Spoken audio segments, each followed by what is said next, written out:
स्वागत है दोस्तों। आज के मुख्य समाचार में आज देश और दुनिया से कई अहम और बड़ी खबरें आ रही है। एक कर जानेंगे सभी खबरों को विस्तार से। फारूक अब्दुल्ला का आरोप, कहा नजरबंद करना लोकतंत्र में हस्तक्षेप के सामान सुरक्षा के नाम पर किया जा रहा है बाधित। ममता बनर्जी ने असुर से की बीजेपी की तुलना, बोली बुरी ताकत और देश की सबसे बड़ी महामारी है ये पार्टी। बिहार में लव जिहाद कानून की जरूरत नहीं, गिरिराज सिंह का आइडिया जेडीयू को नापसंद।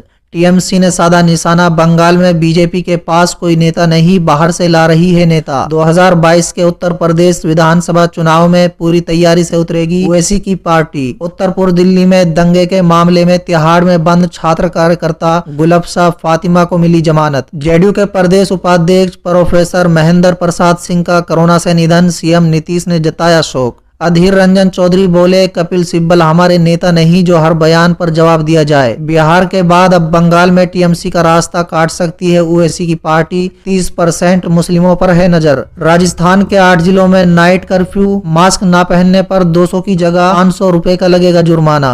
मेवालाल के बाद नीतीश के एक और मंत्री आए तेजस्वी के निशाने पर, कहा बीवी का भ्रष्टाचार note a big deal. Love जिहाद मामले में गिरिराज सिंह के बयान पर असदुद्दीन ओवैसी का पलटवार, कहा ड्रामाबाजी कर रही है बीजेपी। शक्ति यादव अपनी हार को हाई कोर्ट में देंगे चुनौती, जेडीयू बोली आरजेडी नेताओं को कोर्ट जाने का विशेष अधिकार। नड्डा ने लालू को बंगला दिए जाने पर उठाए सवाल, जेएमएम बोली अपने गिरबा में झाके बीजेपी। फिर बंद हो सकती है हिमाचल की सीमाएं, 7 दिन में कोरोना संक्रमण के मामलों में आई भारी बढ़ोतरी। तो चलिए देख लेते हैं आज की पहली बड़ी खबर। फारूक अब्दुल्ला का आरोप, कहा नजरबंद करना लोकतंत्र में हस्तक्षेप के सामान सुरक्षा के नाम पर किया जा रहा है बाधित। जी हां दोस्तों, बता दें जम्मू कश्मीर के पूर्व मुख्यमंत्री और नवगठित गुपकार गठबंधन के अध्यक्ष फारूक अब्दुल्ला ने शनिवार को गठबंधन के उम्मीदवारों के साथ किए जा रहे व्यवहार पर आपत्ति जताते हुए कहा है कि केंद्र शासित प्रदेश में लोकतंत्र को बाधित करने के बहाने के रूप में सुरक्षा का उपयोग किया जा रहा है। दोस्तों बता दें, श्रीनगर से लोकसभा सदस्य अब्दुल्ला ने जम्मू कश्मीर के चुनाव आयुक्त को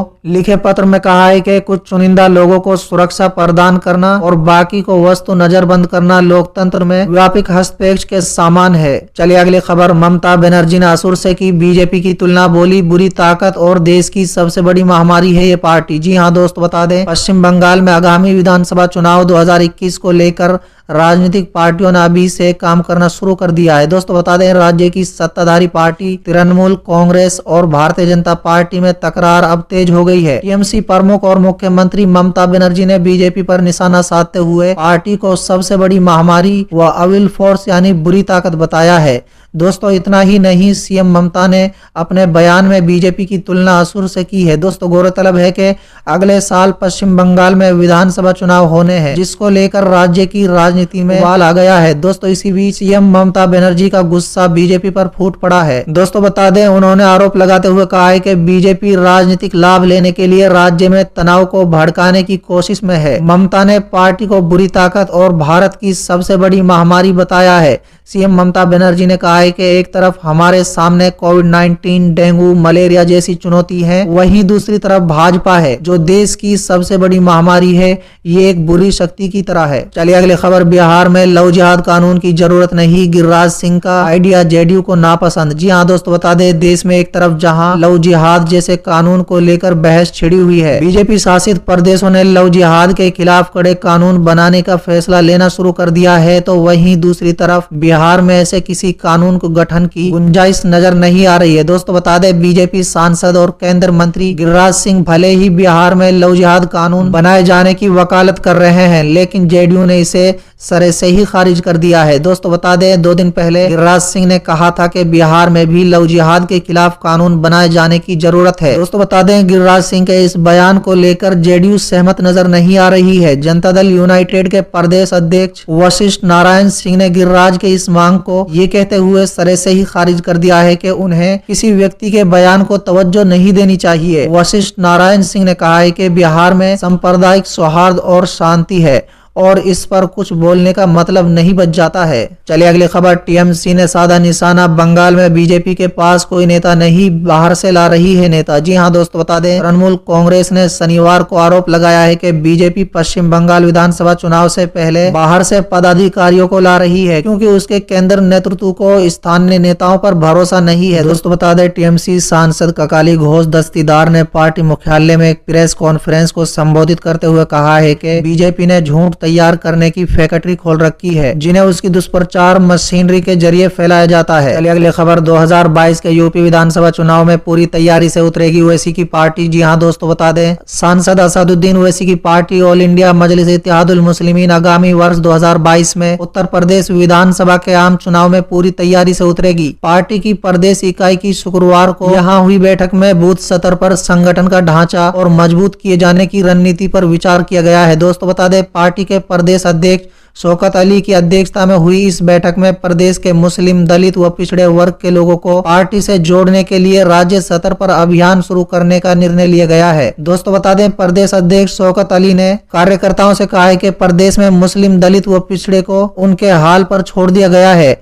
और अब उनकी कहीं कोई सुनवाई नहीं हो रही है। दोस्तों बता दें, शौकत अली ने कहा है कि इस पिछड़ेपन की ही वजह से इन वर्गों को समाज की मुख्य धाराओं में जगह नहीं मिल पा रही है और न ही इसके संवैधानिक अधिकार ही सुरक्षित रह पा रहे हैं। मुसलमानों के संग परिवार और जाति दुश्मनी का डर दिखाकर बांटने की साजिश रची जा रही है। उन्होंने कहा कि बिहार विधानसभा के चुनाव के बाद मुसलमानों में एक बार फिर राजनीतिक चेतना वापस लौटी है। मुसलमान अब लामबंद हो रहे हैं, जिसके परिणाम आने वाले प्रदेश के पंचायत और विधानसभा चुनाव में सामने आ जाएंगे। चलिए अगली खबर, उत्तर पूर्व दिल्ली में दंगे के मामले में तिहाड़ में बंद छात्र कार्यकर्ता गुलफशा फातिमा को मिली जमानत। जी हाँ दोस्तों, बता दें दिल्ली हिंसा से जुड़े मामले में यूएपीए के तहत गिरफ्तार छात्र गुलफशा फातिमा को दिल्ली की अदालत ने जमानत दे दी है। दोस्तों बता दें, वो उत्तर पूर्व दिल्ली में फरवरी में हुई सांप्रदायिक हिंसा से जुड़े एक मामले में तिहाड़ जेल में बंद थी। दोस्तों बता दें, 31 मई को उन्हें जमानत मिल गई थी, लेकिन उसके बाद आर्म्स एक्ट और यूएपीए जैसे धाराएं लगाकर उन्हें जेल में बंद कर दिया गया था। चलिए अगली खबर, जेडीयू के प्रदेश उपाध्यक्ष प्रोफेसर महेंद्र प्रसाद सिंह का कोरोना से निधन, सीएम नीतीश ने जताया शोक। जी हाँ दोस्तों, बता दें जेडीयू के प्रदेश उपाध्यक्ष प्रोफेसर महेंद्र प्रसाद सिंह का कोरोना के कारण असामयिक निधन पर पार्टी ने शनिवार को शोक व्यक्त किया है। चलिए अगली खबर, अधीर रंजन चौधरी बोले कपिल सिब्बल हमारे नेता नहीं जो हर बयान पर जवाब दिया जाए। जी हाँ दोस्तों, बता दें कपिल सिब्बल के बयान को लेकर कांग्रेस में बवाल रुकता नजर नहीं आ रहा है। अशोक गहलोत के बाद अब लोकसभा में कांग्रेस के नेता अधीर रंजन चौधरी ने भी कपिल सिब्बल पर निशाना साधा है। उन्होंने कहा है कि कपिल सिब्बल हमारे नेता नहीं है जो उनके सभी बयानों पर जवाब दिया जाए। चौधरी ने कहा है कि कांग्रेस की कार्य करने की एक शैली है, पार्टी के नए अध्यक्ष को लेकर काम हो रहा है, जब ये पूरा हो जाएगा तब घोषणा कर दी जाएगी। चलिए अगली खबर, बिहार के बाद अब बंगाल में टीएमसी का रास्ता काट सकते हैं ओवैसी, 30% मुस्लिमों पर है नजर। जी हाँ दोस्तों, बता दें बिहार विधानसभा चुनाव में मुस्लिम बहुल इलाके में मुस्लिम वोटरों को अपने पक्ष में खींचकर कुल 5 सीटों पर जीत कर चुकी ऑल इंडिया मजलिस इत्तेहादुल मुस्लिमीन अब पश्चिम बंगाल विधानसभा के 100 से अधिक मुस्लिम बहुल सीटों पर चुनाव लड़कर सत्तारूढ़ तृणमूल कांग्रेस की चीफ और मुख्यमंत्री ममता बनर्जी को धूल चटा सकती है। चलिए अगली खबर, राजस्थान के 8 जिलों में नाइट कर्फ्यू, मास्क ना पहनने पर 200 की जगह 500 रुपए का लगेगा जुर्माना। जी हाँ दोस्तों, बता दें कोरोना के बढ़ते मामले के बीच राजस्थान के 8 जिलों में सोमवार से नाइट कर्फ्यू लागू किया जाएगा। शनिवार की रात कैबिनेट मीटिंग के बाद जयपुर, जोधपुर, बीकानेर, उदयपुर, अजमेर, कोटा, अलवर और भीलवाड़ा में रात 8 बजे से 6 बजे तक नाइट कर्फ्यू लगाने का फैसला लिया गया है। दोस्तों बता दें मास्क ना पहनने पर अब 500 रुपए जुर्माना लगाया जाएगा, जो पहले 200 रुपए था। दोस्तों बता दें अशोक गहलोत ने कैबिनेट की आपात बैठक बुलाई थी। इसमें कोरोना के बढ़ते मामले के मद्देनजर कई बड़े फैसले लिए गए हैं। दोस्तों बता दें राजस्थान में शनिवार को 3000 केस सामने आए हैं। जयपुर और जोधपुर में ही 995 मामले हैं। प्रदेश के कई शहरों में धारा 144 लगा दी गई है। हालांकि इससे शादियों, बस स्टैंड, रेलवे स्टेशन, अस्पताल आने वाले लोगों को अलग रखा गया है। स्कूल कॉलेज में परीक्षा देने वाले भी इससे प्रभावित नहीं होंगे। चलिए अगली खबर, मेवालाल के बाद नीतीश के एक और मंत्री आए तेजस्वी के निशाने पर, कहा बीवी का भ्रष्टाचार नॉट अ बिग डील। जी हाँ दोस्तों, बता दें बिहार चुनाव 2020 में रिजल्ट में बेईमानी का आरोप लगाने वाले नेता प्रतिपक्ष तेजस्वी यादव नीतीश कुमार की अगुवाई वाली एनडीए सरकार पर गठन के बाद से ही हमलावर हो गए हैं। दोस्तों बता दें नियुक्ति घोटालों का आरोपी कुछ घंटों के लिए शिक्षा मंत्री रहे मेवालाल चौधरी के इस्तीफे के बाद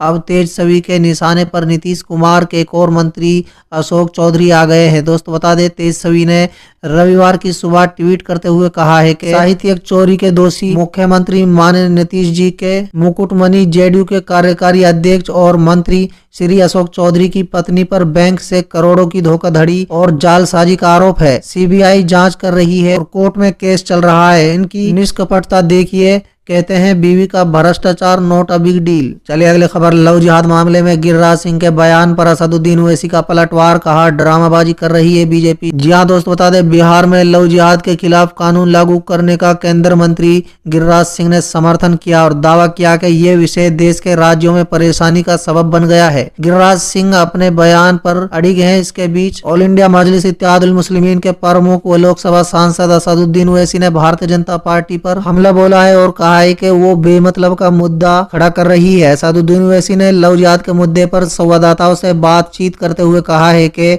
ये संविधान में आर्टिकल 14 और 21 का गैर उल्लंघन है। दोस्तों आगे ओवैसी ने कहा है कि बीजेपी को संविधान पढ़ना चाहिए। क्या स्पेशल मैरिज एक्ट खत्म कर देंगे? अगर कर सकते हैं तो उसको खत्म कर दीजिए, फिर ये बातें करके इस तरह की नफरत पैदा करना नहीं चलेगा। चलिए अगली खबर, शक्ति यादव अपनी हार को हाईकोर्ट में देंगे चुनौती। जेडीयू बोली आरजेडी नेताओं को कोर्ट जाने का विशेष अधिकार। जी हां दोस्तों, बता दें बिहार में विधानसभा चुनाव परिणाम का मामला अब कोर्ट में सुलझने की तैयारी चल रही है। दोस्तों बता दें आरजेडी नेता शक्ति सिंह यादव ने अपनी हार को पटना हाई कोर्ट में चुनौती देने का फैसला लिया है। दोस्तों बता दें 23 तारीख को शक्ति यादव हाई कोर्ट में याचिका दाखिल करेंगे। महागठबंधन के 1 दर्जन ऐसे उम्मीदवार हैं जो काफी कम अंतर से चुनाव हारे हैं। ऐसे उम्मीदवार अब न्यायालय की शरण में जाएंगे। वहीं जेडीयू ने मामले पर चुटकी लेते हुए कहा है कि आरजेडी नेताओं को न्यायालय जाने का विशेष अधिकार है। चलिए अगली खबर, नड्डा ने लालू को बंगला दिए जाने पर उठाए सवाल। जेएमएम बोली अपने गिरेबा में झाके बीजेपी। दोस्तों दरअसल बीजेपी के राष्ट्रीय अध्यक्ष जेपी नड्डा के द्वारा लालू प्रसाद यादव को मिले बंगले पर सवाल खड़ा करने को लेकर सियासत गरमाई हुई है। दोस्तों बता दें जेएमएम के प्रवक्ता मनोज पांडे ने कहा है कि पहले बीजेपी को अपने गिरेबा में झांक कर देखना चाहिए। स्वामी चिन्मयानंद और कुलदीप सेंगर ने उनसे महान काम किए थे, जिनको इतनी सुविधाएं उन लोगों ने दी थी। लालू यादव गरीबों के मसीहा हैं। लालू यादव का मामला भी न्यायालय में विचाराधीन है और जो भी सुविधाएं उन्हें दी जा रही है वो न्यायालय के आदेश पर ही दी जा रही है। चलिए अगली खबर, फिर बंद हो सकते हैं हिमाचल की सीमाएं। 7 दिन में कोरोना संक्रमण के मामलों में भारी बढ़ोतरी। जी हां दोस्तों, बता दें हिमाचल में कोरोना संक्रमण के बढ़ते मामले के मद्देनजर राज्य की सीमाएं फिर से बंद की जा सकती हैं। इस संबंध में सोमवार को होने वाली मंत्रिमंडल की बैठक में प्रस्ताव लाया जा सकता है। दोस्तों बता दें प्रदेश में 7 दिन में कोरोना संक्रमण के मामले 1.2 से बढ़कर 1.6% हो गए हैं। इस अवधि में कोविड-19 से 80 लोगों की मौत हो गई है, जबकि 4800 नए मामले सामने आए हैं। कई राज्यों में कर्फ्यू लगाने व अन्य पाबंदियां लगाने के बाद हिमाचल में भी इसी तरह का प्रस्ताव तैयार किया जा रहा है। सरकार अब किसी तरह की ढील नहीं देना चाहती।